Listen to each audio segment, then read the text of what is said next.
নমস্কার সবাইকে, আমি রিঙ্কি। রিঙ্কিজ ক্রিয়েশনে আপনাদের সবাইকে ওয়েলকাম। আজকের ভিডিওর মূল বিষয় হলো বর্ষাকালে কোন কোন গাছের ডাল থেকে খুব সহজেই চারা তৈরি করতে পারবেন। শুধু কি শীতকালেই ছাদ বাগান ফুলে রঙিন হয়ে থাকে তা কিন্তু নয়, এখন আপনার ছাদ বাগান বর্ষাকালেও রঙিন হয়ে থাকবে। চলুন তাহলে জেনে নিই ডাল থেকে কি কি ফুল গাছের চারা খুব সহজেই তৈরি করা যায়। রিঙ্কিজ ক্রিয়েশনে যদি নতুন ভিডিও দেখে থাকেন তাহলে অবশ্যই চ্যানেলটি সাবস্ক্রাইব করে পাশে থাকবেন এবং ভিডিওটি শেষ পর্যন্ত অবশ্যই দেখবেন। আশা করছি ভিডিওটি আপনাদের ভালো লাগবে। আজকের ভিডিওতে মোট 10 রকমের ফুলের নাম জানবো, যা ডাল থেকেই খুব সহজেই চারা তৈরি করা যায়।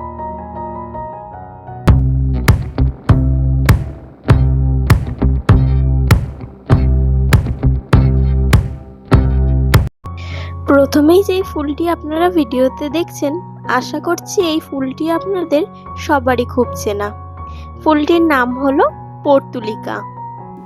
এই ফুল গাছের ছোট ছোট কাটিং যদি আপনারা ছাদে বসান, দেখবেন সারা ছাদ জুড়ে ভর্তি হয়ে যাবে এই ফুলে। এবং এই পর্তুলিকা গাছে প্রচুর সংখ্যক ফুল ফোটে। এই ফুল বিভিন্ন কালারের হয়ে থাকে। এই গাছটি আপনারা ছাদ বাগানে অবশ্যই বসাবেন। পরবর্তী ফুলটি হলো বেলি ফুলের গাছ। এই বেলি ফুলের গন্ধ তো খুব সুন্দর। এই গাছের ডাল থেকেও খুব সহজে চারা তৈরি করা যায়। আপনারা চাইলে এই বর্ষাকালে এই বেলি ফুলের গাছের ডাল একটি এনে আপনাদের ছাদ বাগানে বসাতে পারেন। ভীষণ সুন্দর লাগে এই বেলি ফুলগুলো ছাদ বাগানে হয়ে থাকলে, অপূর্ব দৃশ্য। পরবর্তী যেই ফুলটির কথা বলবো সেটি হলো জবা ফুল। জবা ফুল কম বেশি আমাদের সবারই বাড়িতে হয়ে থাকে। জবা গাছের সেই রকম কোনো যত্ন পরিচর্যার দরকার নেই। খুবই কম যত্ন পরিচর্যায় এই ফুল গাছ ছাদ বাগানে হয়ে থাকে। আপনারা যদি জবা গাছের ডাল থেকে কি করে চারা তৈরি করতে হয় তা নিয়ে বিস্তারিত ভিডিও দেখতে চান, তাহলে আমাকে কমেন্ট বক্সে অবশ্যই জানাতে পারেন। আমি চেষ্টা করব জবা গাছের ডাল থেকে চারা তৈরি করার একটি বড় ভিডিও আপলোড করার। জবা গাছে কিন্তু সারা বছর ফুল হয় এবং ছাদ বাগানের জন্য পুনে এবং ব্যাঙ্গালোর জবা যদি আপনারা বসান, সেক্ষেত্রে ভীষণ ভালো হয়। এবং আমি আমার ছাদ বাগানে নীল জবা গাছও বসিয়েছি, তাতে ভীষণ ভালো ফুল দিচ্ছে। ভিডিওর লিংক দিয়ে দেবো, চাইলে গিয়ে দেখতে পারেন। পরবর্তী গাছটি হলো বোগেনভেলিয়া। বোগেনভেলিয়াকে অনেকে বাগান বিলাসও বলে থাকে। ভীষণ ভালো হয় এই গাছটি ডাল থেকে।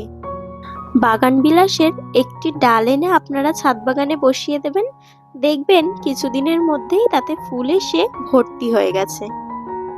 পরবর্তী ফুলটি হলো রঙ্গন। অপূর্ব সুন্দর দেখতে এই ফুলটি এবং ভীষণই কম যত্নে ফুলটি হয়ে থাকে। রঙ্গন বিভিন্ন কালারের হয়ে থাকে। আপনারা যে কোনো কালারের একটি গাছ আপনাদের ছাদ বাগানে রাখতে পারেন। পরবর্তী ফুলটি হলো করবী। করবীও কম বেশি আমাদের সবারই ছাদ বাগানে থেকে থাকে। বিভিন্ন কালারের করবী ফুল হয় এবং ভীষণ সুন্দর। এই ফুল গাছটিও ডাল থেকে খুব সহজেই হয়ে থাকে।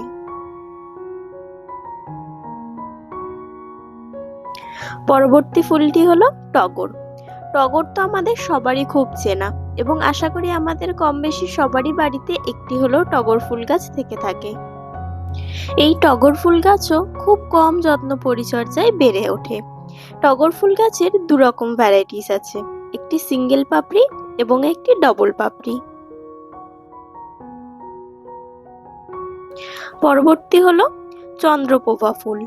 ফুলটি অসাধারণ দেখতে, থোকায় থোকায় হয়ে থাকে। ছাদ বাগানে একটি থাকলেই ছাদ বাগানের সৌন্দর্য দ্বিগুণ হয়ে যাবে। আপনাদের ছাদ বাগানে যদি চন্দ্রপ্রভা গাছ থেকে থাকে তাহলে কিন্তু আমাকে কমেন্ট করে অবশ্যই জানাবেন। পরবর্তী গাছটি হলো চাইনিজ টগর ফুল। প্রচুর ফুল দেয় এই গাছে, আপনারা অবশ্যই এই গাছটি বসাতে পারেন। এবং লাস্ট যেই ফুলের কথাটি বলবো সেটি হলো কাটামুকুট ফুল। অনেকটা অ্যাডিনিয়ামের ফুলের মতন দেখতে, ভীষণ সুন্দর। খুব সহজেই ডাল থেকে এই ফুল গাছটি করা যায়। আপনারা অনেকেই সময়ের অভাবে গাছে ঠিকঠাক যত্ন করতে পারেন না, তবে এই ফুল গাছগুলো যদি আপনারা আপনাদের ছাদ বাগানে বসান, তাহলে দেখবেন খুব কম যত্নে গাছগুলো বড় হয়ে উঠছে এবং প্রচুর ফুল ফুটবে গাছগুলোতে। ভিডিওটি কেমন লাগলো অবশ্যই জানাবেন। পরবর্তী ভিডিওতে আবার দেখা হবে এবং এই 10টি ফুল গাছের মধ্যে কোন ফুল গাছটি আপনার বাড়িতে আছে সেটিও কমেন্ট করে জানাবেন। আজ আসি, নতুন ভিডিওতে আবার খুব শীঘ্রই দেখা হচ্ছে। সবাই সুস্থ থাকবেন, ভালো থাকবেন, সাবধানে থাকবেন। ধন্যবাদ।